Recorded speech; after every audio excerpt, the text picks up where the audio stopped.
Всем привет, меня зовут Игнат, и сегодня мы отправимся гулять по району Ванкувера Китселана. Это район, где пляжи, ремесленные домики начала 20 века и контркультуры 60-х годов соседствуют с историями коренного народа Сквомиш и прибрежной деревни Чинак. Вот здесь вот, где сейчас находится основание моста Буррард, раньше располагалась прибрежная деревня Чинак народа Сквомиш, которая была отнята в начале 20 века и частично возвращена в 2002 году. Мы с вами посмотрим исторические здания, посмотрим организацию города и сделаем акцент на том, чем канадский город отличается от европейского. Это мой первый опыт, не судите строго. Пишу я на iPhone и звук записываю на AirPods, поэтому, возможно, качество будет страдать. Если вам зайдет такой формат, то я попробую записать еще одно видео про даунтаун, возможно, даже обзаведусь петличкой. А сейчас не будем затягивать, погнали гулять.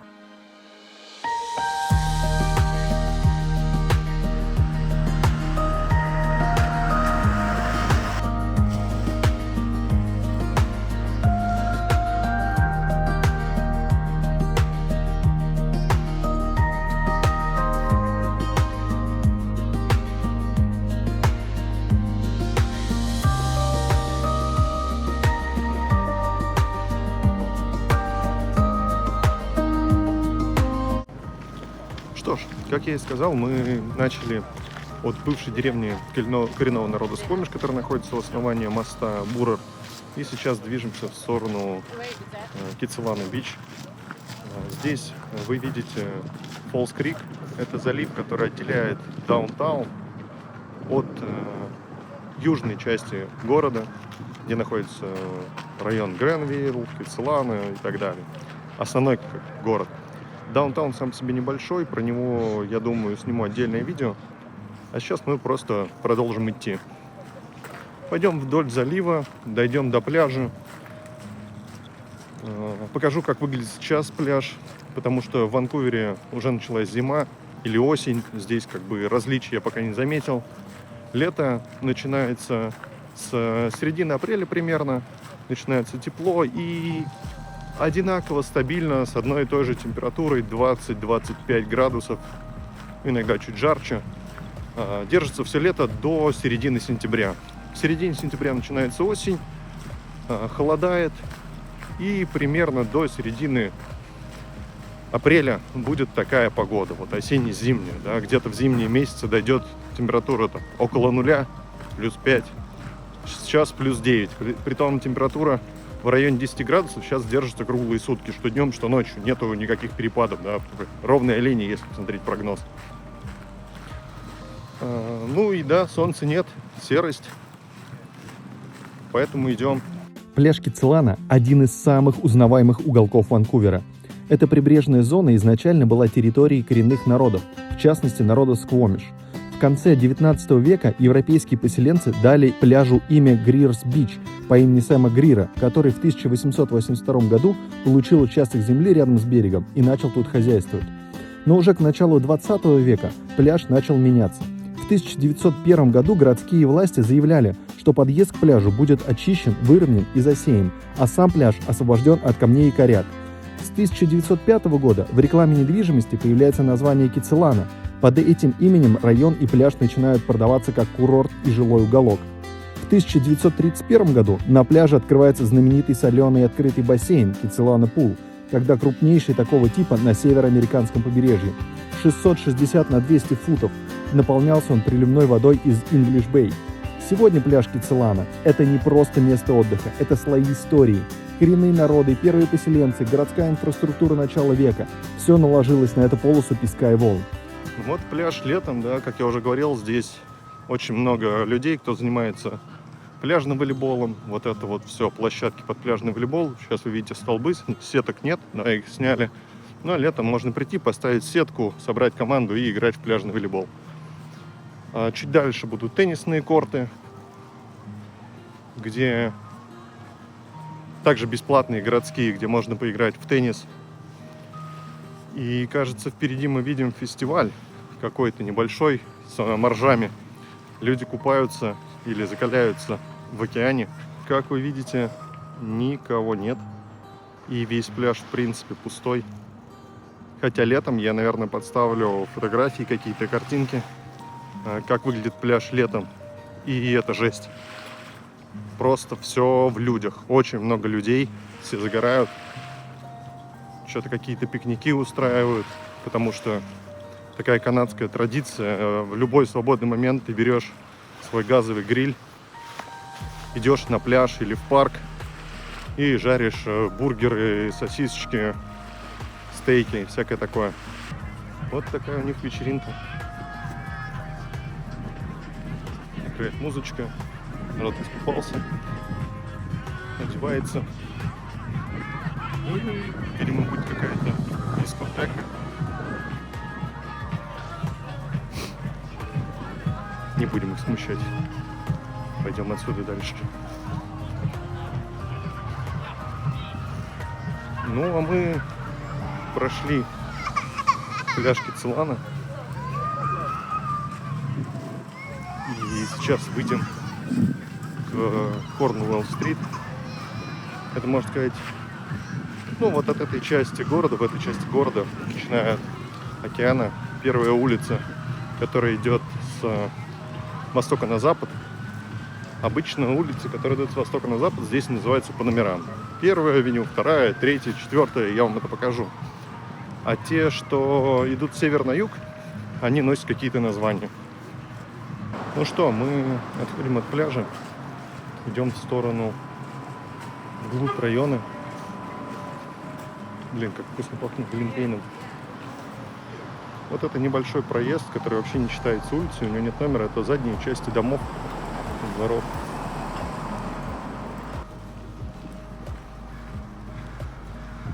Вот это одна из улиц, которая идет с востока на запад.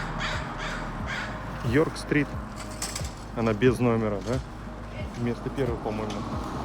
И ее переделали в велосипедную, то есть она исключительно под велодорожку.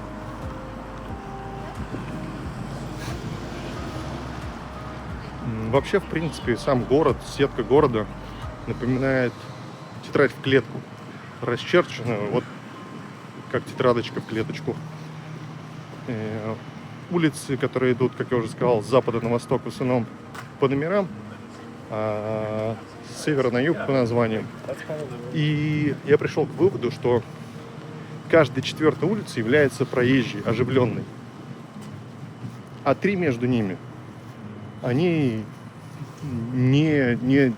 по ним никто практически не ездит. Они так, чтобы к дому подъехать, еще что-то, не являются такими артериями городскими. Просто подъезды к домам. И сейчас я покажу вам на примере четвертой улицы как раз, как это выглядит. Вот мы пришли на перекресток Ю-стрит и Первой стрит. Здесь, как видно, практически нет машин. Никто не ездит, да, запаркованные стоят, но никто не проезжает. Вот мы пришли на западную, вторая улица, West Second Avenue.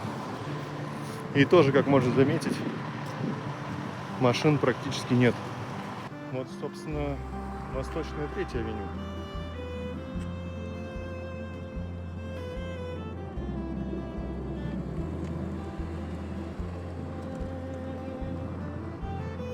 Тоже немного машин. Практически никто не ездит по ней. Велодорожка. И следующий наш перекресток уже с 4-й авеню. Да, я, наверное, опять оговорился. Не восточная, западная, west. Западная. Мы в западной части города. Город примерно посередине делится на восточную сторону и западную. И точно так же улицы. Есть восточная четвертая, есть западная четвертая. Вот. И мы находимся в западной части, поэтому все улицы здесь западные. Не буду больше говорить это направление, чтобы у вас не запутались, самого не запутаться. Будем говорить просто 4, 5, 7 и так далее. И вот следующая наша остановка — это перекресток Ю и 4-й улицы Здесь вы уже можете видеть, что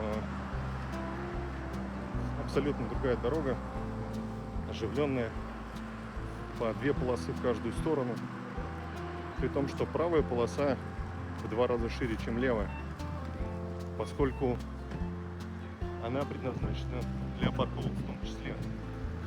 И у самого правого края дороги машины запаркованы, но это не является отдельной полосой. Ну вот и следующий перекресток, уже 5-я авеню. И как вы видите, снова 1,5 машины.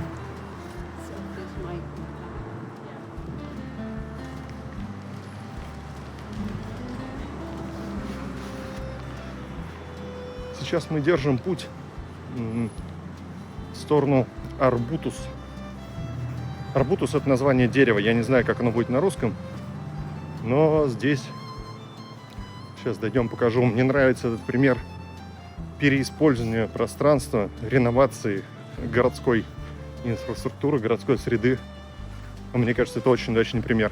Опять же, круговое движение очень распространено в Ванкувере. Вот такое маленькое колечко, небольшой круг, очень узкие проезды. Одна машина едва помещается, но и никто здесь не едет. Да, опять же, машины припаркованы у домов, а проезда нет, трафика нет. Но, в принципе, трафик очень спокойный во всем городе. Ограничение 50 км в час, зачастую 30 и 40. Поэтому очень размеренно все. Собственно, мы пришли с вами на улицу Арбутус, и параллельно с этой улицей идет Арбутус Гринвей. Арбутус Гринвей – это зеленый коридор длиной почти 9 километров, проходящий через западную часть Ванкувера от Фолс-Крик до реки Фрейзер. Его история началась еще в 1902 году, когда канадская Тихоокеанская железная дорога построила здесь ветку Лулу Айленд Рейлвей. Поезда под названием Сокель Лимитед возили пассажиров и рыбу из Стикстона в центр города. Со временем железнодорожное движение прекратилось, и пути десятилетиями пустовали. Город выкупил коридор у компании в 2016 году, решив превратить его в общественное пространство.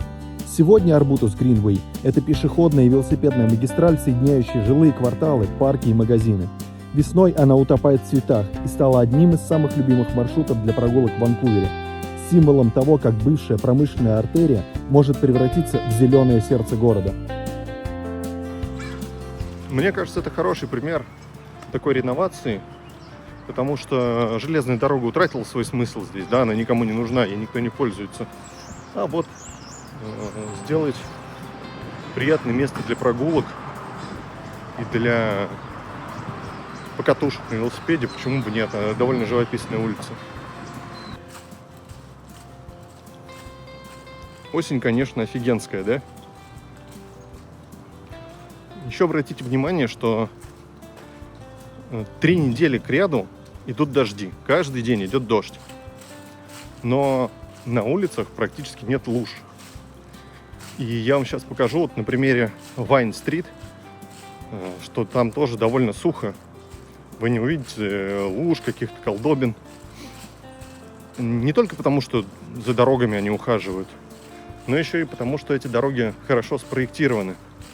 Сделана так называемая разуклонка. И здесь вот мы идем, да, по парку, по скверу. Здесь есть ливневка. Вот она вдоль дорожки идет, уходит. Сделан дренаж. И сама дорога из брусчатки, которая тоже так же пропускает воду, и в ней сделан дренаж. Поэтому вода здесь не скапливается. Даже несмотря на обилие листьев. Возможно, водостоки не забиваются, или как так спроектировано, чтобы не забиваться, или их просто чистят. Тут я, конечно, не эксперт, но то, что сухо, практически без луж, это очень здорово. Не уверен, что камера это сможет передать, но попробую показать на пальцах.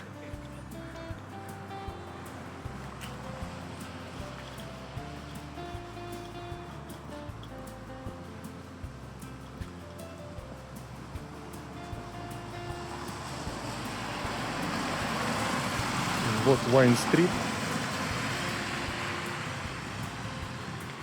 Да, здесь, наверное, плохо видно, но дорога сделана выпуклой.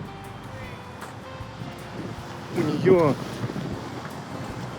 середина выше, а к краям спуски сделаны, чтобы как раз уходила вода, чтобы она не скапливалась.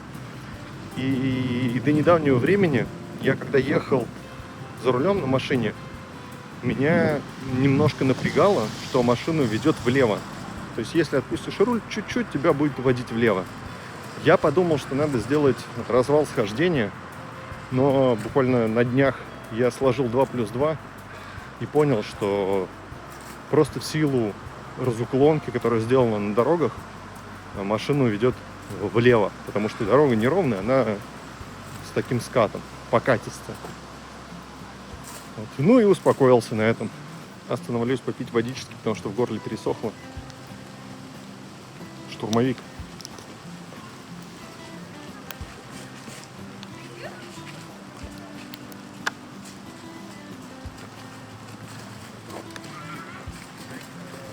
Мы снова вернулись, дошли по 12-й, потом по Ларч свернули на...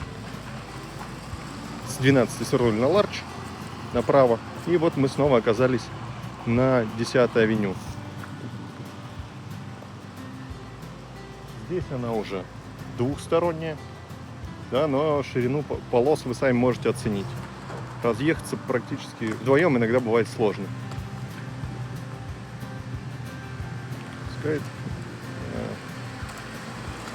Знаки стоп народ все-таки здесь соблюдает. И пройдем к школе. Сейчас по 10-й чуть пройдем. Интересный момент, что улицы, которые идут с севера на юг, да, с юга на север, они здесь называются не очень мудрено. Практически все улицы названы, там большинство улиц названы в честь деревьев. Типа Ок-стрит, Мапл-стрит, да, дубовая, кленовая, ясеневая, березовая и так далее. Вот школа. К сожалению, не знаю, в каком году ее построили. Если получится нагуглить какую-то инфу, то сделаю вклеечку дополнительную про школу. Китсилана Secondary School – одна из старейших школ Ванкувера. Она была основана в 1917 году, в период бурного роста района, когда сюда переезжали молодые семьи из центра города. Первое кирпичное здание построили в 1927, и с тех пор школа несколько раз перестраивалась. Последняя масштабная реконструкция завершилась в 2017. Тогда здание полностью обновили, сохранив исторический фасад в стиле арт-деко, характерный для архитектуры Ванкувера 1920-х годов. Сегодня Китсилана Secondary не просто учебное заведение, а часть культурного ландшафта района. Здесь проходят концерты, выставки и спортивные события, а школа до сих пор остается центром жизни местного сообщества. Так вот, возвращаясь к улицам. Как я сказал, уже большинство улиц, ведущих с севера на юг, названы в честь деревьев. И также было здесь, Китсилана, но в 1907 году правительство решило переименовать часть улиц, чтобы избежать дублей. И вот сейчас мы с вами стоим на перекрестке 10-й и Трафальгар. А дальше будет улица с названием Балаклава или Ватерлоо. Потому что в начале 20 века была мода называть улицы в честь битв Британской империи. Ну, знаете ли, империя еще тогда не пришла в упадок, а Британская Колумбия, как вы можете догадаться по названию, была частью Британской империи, как и вся Канада в целом. И вот они таким образом решили избавиться от дублей и, так сказать, выказать свое уважение метрополии.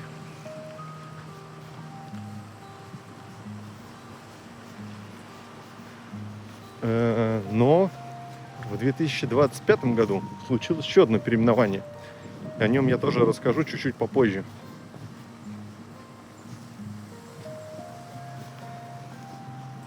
Надеюсь, вас не укачало. Рука, конечно, мне... О, белка.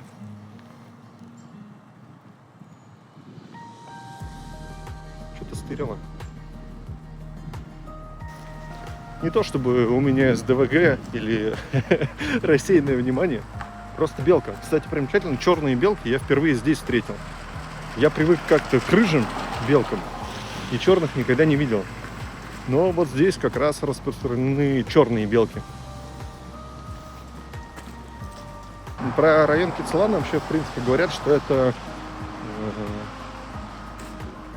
пригород, да, в 5 минутах от центра. То есть здесь такой очень спокойный, можно сказать, частный сектор,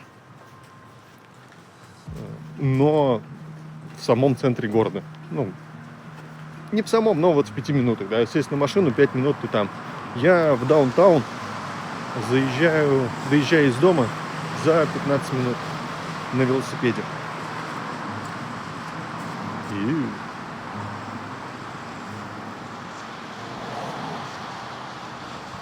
Сладость или гадость? Пойти поугрожать им, что ли? Или рано? Посмотрят, как на дурака. В принципе, ничего нового. Название знакомые нашему уху. И она помечена как велосипедная, ограничение 30 км в час. Естественно, можно по ней ездить на машине. Это не значит, что она выделена только под велосипеды. Но это значит, что водители должны быть внимательны к велосипедистам, что их довольно много здесь может быть. И что она, грубо говоря, рекомендована для того, чтобы на ней ездить на велосипеде, объезжая оживленные дороги. Ну и видите, для автомобиля там ограничение 30. Поэтому автомобилистам, водителям там ехать не хочется слишком медленно. Они едут по другой улице, где оживленный трафик и так. А велосипедистам тоже в кайф. Вот. Улицу переименовали в Москва View. И сверху название ее на языке коренных народов, как бы она тут писалась. Потому что эта улица была названа в честь местного какого-то чиновника начала, опять же, 20 века. Забыл его имя, ставлю отдельно. Который был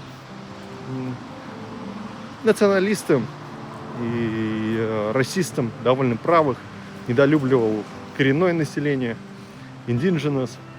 И, собственно, в рамках борьбы за историческую справедливость они его имя снесли, улицу, которая была в честь его названа, переименовали в улицу в честь коренного населения. Я, к сожалению, не помню, в честь то ли вождя, то ли деревни, что-то такое. Кстати, сегодня в планах я постараюсь еще дойти до самого старого здания Ванкувера. Я думаю, оно вас удивит. Оно находится не на своем историческом месте. Его перенесли туда, где оно сейчас стоит. Но это, конечно, забавно. Ну, возможно, оно не первое, которое было здесь построено, просто самое старое из уцелевших. Потому что был пожар довольно большой, сгорело там пол Ванкувера. И да, деревянные постройки горят довольно быстро. Не все сохранилось. Что-то поплохело домику. В этом районе недвижимость очень дорогая, просто безумно дорогая. Ну и мало кто продает, потому что район хороший, район тихий, безопасный, спокойный. Преобладает здесь канадское население, белые канадцы. Мало здесь мигрантов из Индии или Китая в этом районе именно, а здесь мало кто живет из этих стран. В основном все-таки вот преобладает, доминирует белое население. Да вот смотри, какая красота.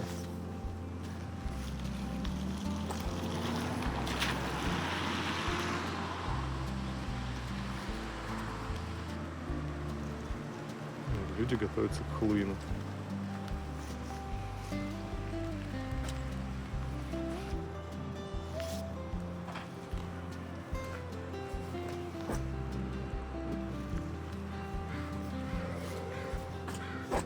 Он еще шумит. Или это меня глючит. В наушниках шумодавы я плохо слышу. Но как будто бы он издавал какие-то звуки. Вот мы снова пришли на 4-ю авеню. Сегодня 4-я авеню – сердце Кицилана. Кафе, магазины и уличная жизнь. В начале 20 века здесь ходил трамвай. Линия BC Electric Railway пришла на 4-ю в 1909 году. Именно она превратила тихую окраину в оживленную торговую улицу. Люди стали ездить за покупками, предприниматели открывали лавки у рельсов, и район быстро вырос. Со временем рельсы ушли, но их эффект остался. Широкая планировка и линия магазинов вдоль улицы сформировали ее характер. В 1960-е 4-я авеню стала местным центром контркультуры. Сюда пришли музыканты, художники и хиппи. Открывались музыкальные магазины, альтернативные кафе и точки встреч. Одно из самых известных мест того времени – вегетарианское кафе «The Naam», основанное в 1968 году. Оно долгое время оставалось сердцем хиппи-сцены и по сей день культовое место на 4-й. Ну да ладно, почти пришли. Да, вот Point Grey Road. Это крайняя улица уже перед океаном, последняя в сторону океана. И здесь уже вся она перестроена, потому что здесь очень дорогая земля, очень дорогие дома, потому что сзади у вас океан. То есть вот с этой стороны у вас улица, где вы можете подъехать, а на бэк-ярде, с той стороны дома, да, у вас уже будет виден океан. Вот там получается океан. Правительство Ванкувер какие-то годы выкупило часть земли, да, которая занимает вот эти вот дома. Ну вот там можно увидеть уже океан. Выкупила часть земли, которая занимает эти дома, и сделала скверы, парки с видом на океан. По мне это довольно круто. Маленький, простенький скверик, в котором будет пара лавочек и выход к океану, к пляжу. Очень круто выглядит. Сейчас дойдем, я вам покажу.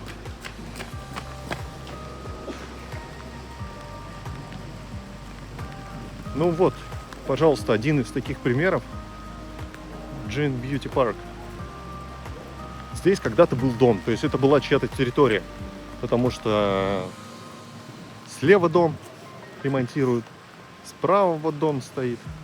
Отсюда даже есть выход, спуск к воде, когда отлив, там можно пройтись.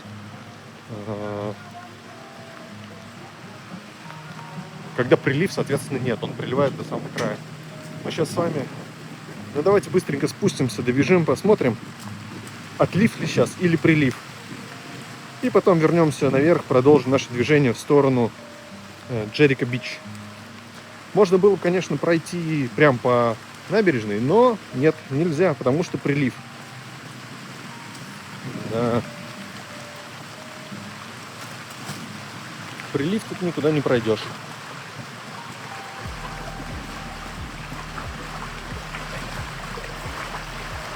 Да, вот на той стороне уже центр города, точнее район Вест-Энд, но он прям рядом с даунтауном.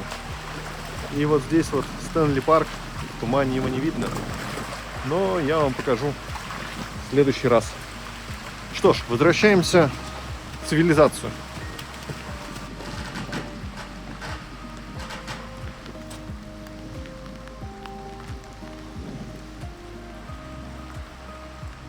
Потому что там все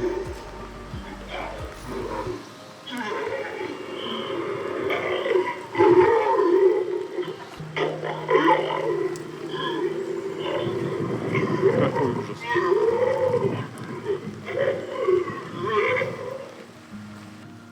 И вот мы пришли с самое старое здание Ванкувера. Я надеюсь, вы готовы, дети.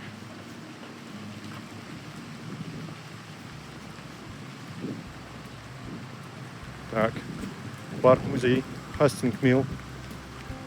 Тут что-то заклеили, но мы с вами поднимем и посмотрим. О, oldest building Vancouver. Итак, что же представляет из себя старейшее здание Ванкувера? Да, сейчас тут музей. Выглядит довольно симпатично. В музее скучно. Экспозиций практически никаких нет. Делать там нихер. Но вот такое вот самое старое здание Ванкувера. С часу до 4 работает. Сейчас пока что закрыт. Ну что ж, мы продолжаем наше маленькое путешествие по району Кицилана. И от самого старого здания Ванкувера мы движемся на запад, в сторону Джерико-Бич. Но вот это народ, конечно, развлекается. Не скупиться на бабосики.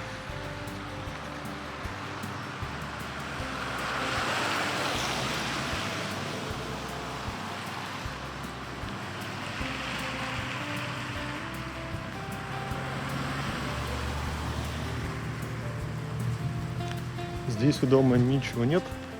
Чеки.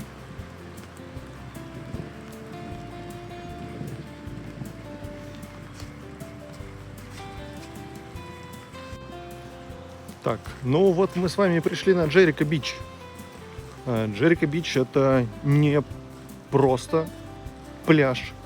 Это место первой базы в Британской Колумбии королевских ВВС Канады. А первая база в Британской Колумбии. Здесь располагался гидроаэродром военный, да, откуда гидропланы взлетали. И работал он с 1920 по 1947 год. Ну, а сейчас это просто пляж, место отдыха.